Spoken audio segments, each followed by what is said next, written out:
শুরু করছি পরম করুণাময় আল্লাহর নামে। হে বিশ্ব দরদি, কেমন ভাবে নামাজ পড়বেন, কিভাবে নামাজের মধ্যে নিজের মনকে বন্দি রাখবেন। আমি এর আগে বারবার এপিসোডে অনেকবার বলেছি, নামাজ তো আপনি পড়ছেন, কিন্তু যেই আপনি নিয়ত বাঁধার পর সূরা আরম্ভ করেছেন, আপনার মন মসজিদের জানলা দিয়ে বাইরে বেরিয়ে গেছে। বা আমার মা বোনেরা যারা বাড়িতে নামাজ পড়ে, তারাও যদি পরীক্ষা করে দেখে, তারাও দেখতে পাবে নামাজে সর্বক্ষণ মনটা থাকে না, সংসারেরই কোনো না কোনো জায়গায় মনটা চলে যায়। এই মনকে নামাজের মধ্যে বন্দি কিভাবে রাখবেন, মনোযোগ সহকারে পরম প্রভুর বা পরম আল্লাহর সান্নিধানে কিভাবে নামাজ পড়বেন, সালাতকে আদায় করবেন, তার সুন্দর একটা প্রসেস আমি আপনাদেরকে আজ দেব। নামাজ ফার্সি ভাষা, এরাবিকে বলা হচ্ছে সালাত, বাংলায় বলা হচ্ছে উপাসনা। উপযুক্ত আসন, উপশব্দের অর্থ সামনাসামনি, আসন শব্দের অর্থ বসা। কার সামনে বসেছেন? মহান আল্লাহর সামনে বসেছেন, মহান আল্লাহর সঙ্গেই আপনার কথোপকথন হচ্ছে। তাহলে মন যদি আপনার অন্য কোনো জায়গায় চলে যায়, কিভাবে মহান রব্বুল আলামিনের সাথে আপনার কথা হচ্ছে, কিভাবে আপনি নামাজ আদায় করতে পারছেন?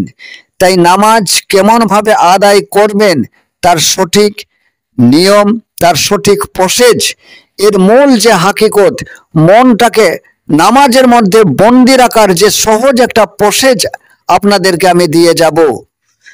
এই প্রসেসের মধ্যে দিয়ে গিয়ে যদি আপনি নামাজ আদায় করেন, আপনার মন নামাজে থাকতে বাধ্য, এবং এই নামাজের মধ্যেই সেই রব্বুল আলামিনের সঙ্গে আপনার মেরাজও ঘটে যেতে পারে। চলুন নামাজ পড়ার বা নামাজ কিভাবে পড়বেন সেটা নিয়ে আলোচনা করা যাক। সূরা ফাতিহা আপনি পড়েছেন, এই সূরা ফাতিহার যখন আপনি পড়ছেন তার বাংলা অর্থ জেনে নেবেন। যখন আরবিক শব্দ বলছেন, তার সাথে সাথে যেন আপনার বাংলা অর্থটা আপনি বুঝে উঠতে পারেন যে বাংলায় আমি মহান আল্লাহকে কি বললাম।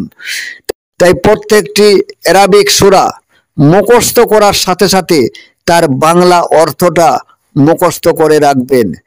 কারণ আরবিকেই নামাজ পড়বেন, কিন্তু আপনার অন্তর, আপনার মাতৃভাষা আপনাকে বুঝতে হবে। মহান প্রভুর সান্নিধানে আপনি কি বলছেন, আল্লাহ কি বলছে, এটা আপনার বোঝা লাগবে। এর মূল হাকিকতটা আগে বলি, তারপরে নামাজ অন্তরের মধ্যেই কিভাবে পড়তে হবে, মনকে অন্তরের মধ্যেই কিভাবে বন্দি রাখতে হবে, মনকে দেহ মাঝেই কিভাবে বন্দি রাখতে হবে, সে প্রসেস অবশ্যই আমি বলবো, সেটা আপনি অবশ্যই পেয়ে যাবেন। এখানে অনুরোধ, আপনারা ক্লিক করে বা আপনারা টেনে টেনে চলে যাবেন না, প্রত্যেকটা কথাই ভালো করে বুঝে চলুন। যখন আপনি বললেন ইন্না আতাইনাকাল কাউসার, তখন আপনি বাংলাতে বলছেন নিশ্চয়ই আমি কৌসার দান করেছি।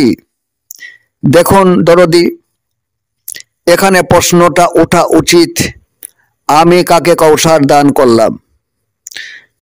এখানে তো মহান রব্বুল আলামিন নবীজিকে কৌসার দান করেছি।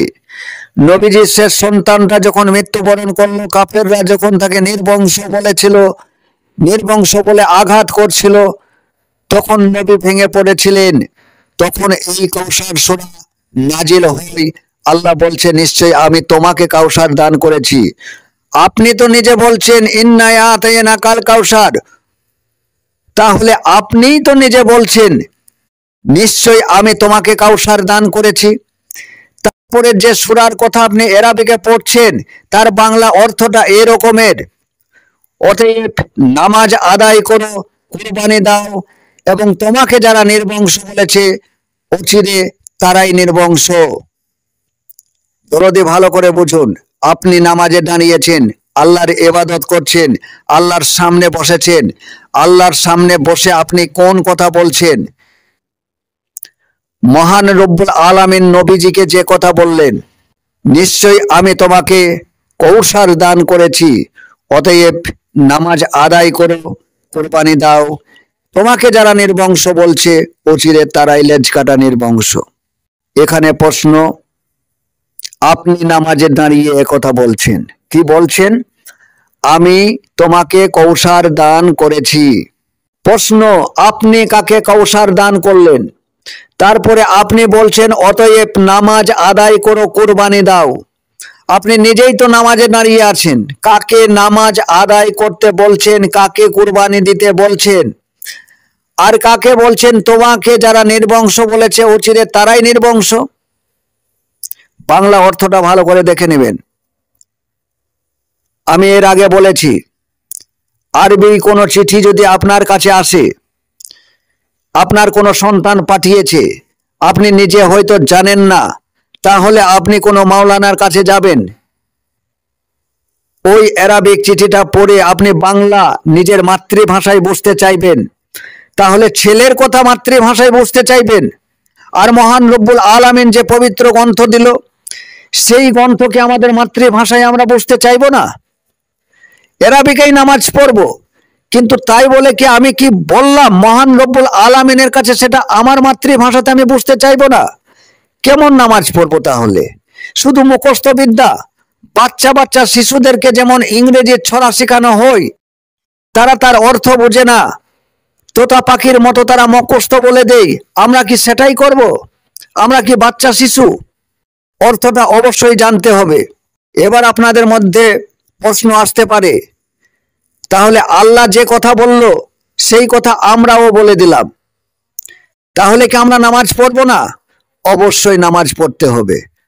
এই নামাজ পড়ার জন্যই আমাদেরকে অন্তরের ভিতরে আসতে হবে।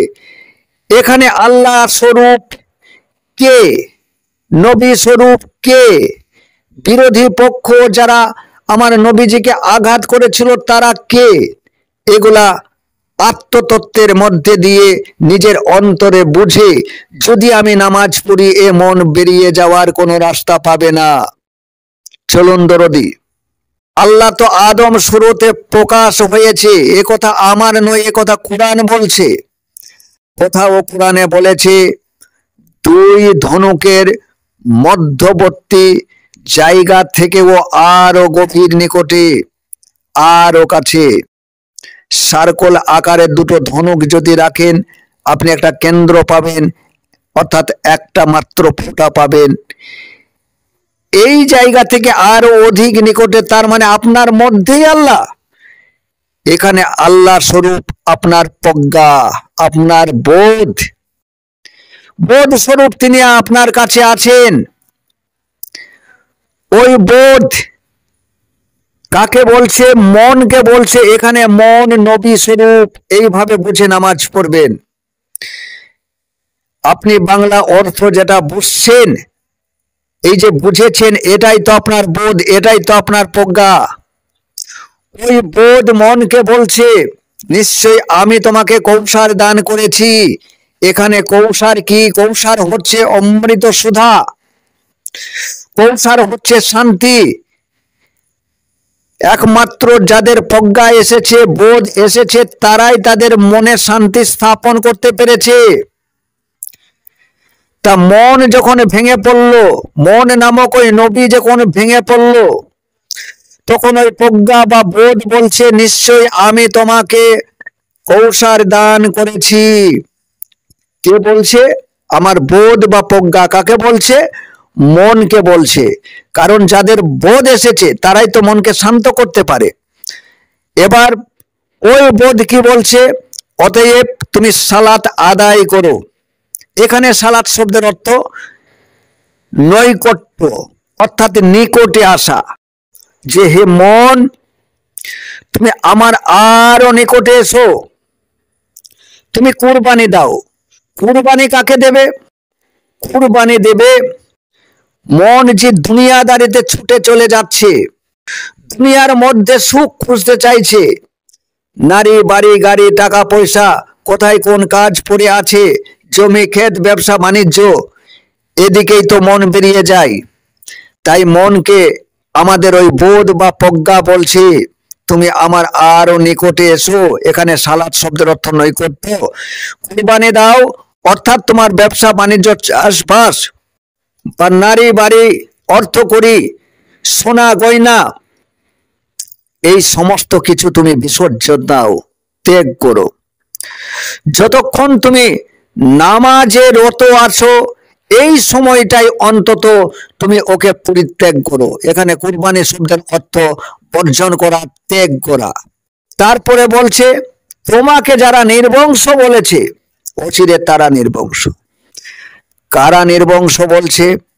নির্বংশ বলছে আমাদের রিপু, লোভ, ক্রোধ, কাম, যে নফস, আমাদের যে অহং, যে সব সময়তে চাই চাই করে ছুটে বেড়াচ্ছে, যার স্বভাবই শুধু চাই, এই লোভ, ক্রোধ, কাম, এই রিপুগুলি দৈহিক বৈশিষ্ট্য। এই লোভই তো চাই, এই হিংসাই তো জ্বলে, রাগই তো জ্বলে, কামই তো চাই।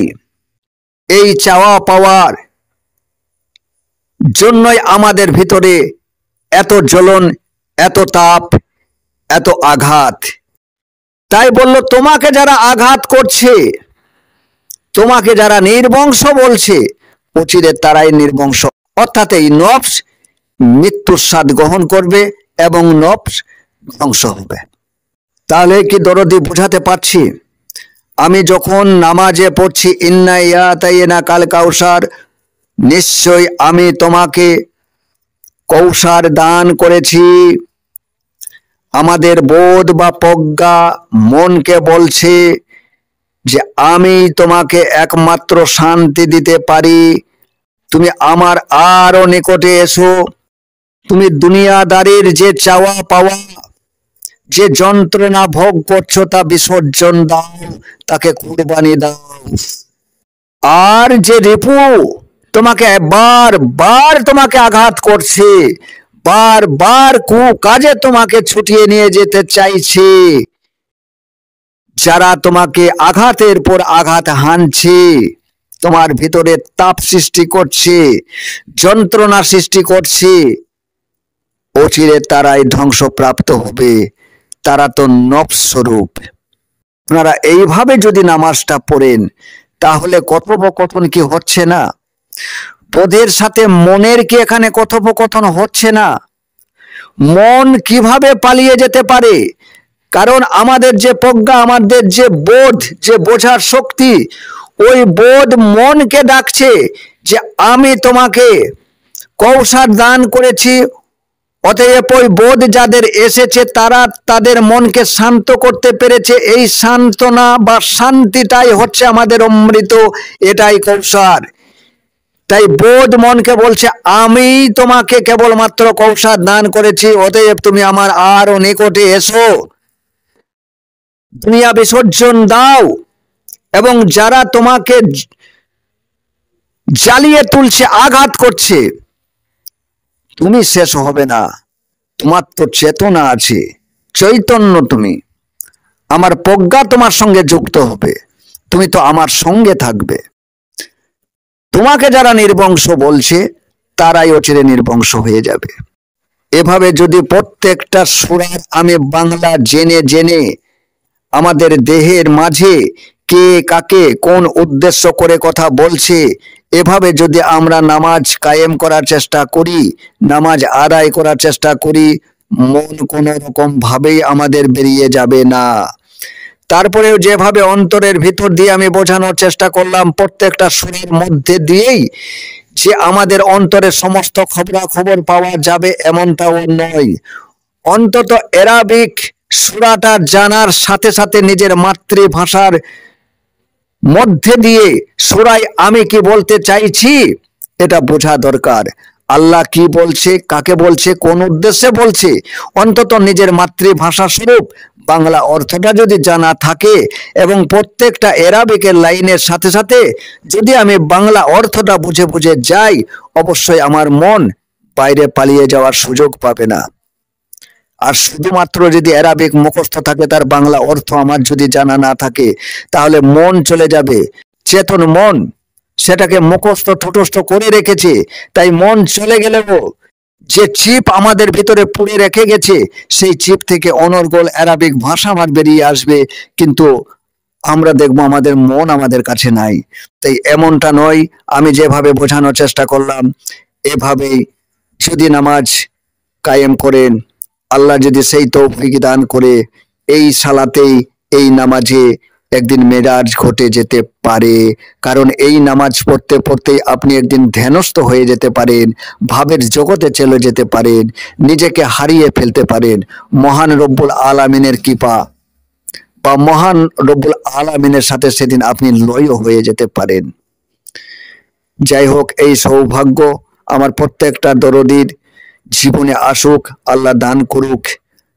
আর আজকের এই যে আলোচনা আমি করলাম তা অত্যন্ত গভীর আলোচনা, এবং এটাই মারফতের আলোচনা, এটাই মারফতের নামাজ। মারফতের নামাজ শুধু এটাই নয়, মারফতের দায়েমি নামাজ আছে, সারাক্ষণের নামাজ আছে, 24 ঘন্টার নামাজ আছে। সে নামাজ নিয়েও আমি এপিসোড করেছি, আপনারা দেখে নিতে পারেন। দায়েমুন সালাত কিভাবে কায়েম করবেন এ বিষয়ে আমার এপিসোড আছে। তবুও আজ যে আলোচনা করলাম এটাও গভীর আলোচনা।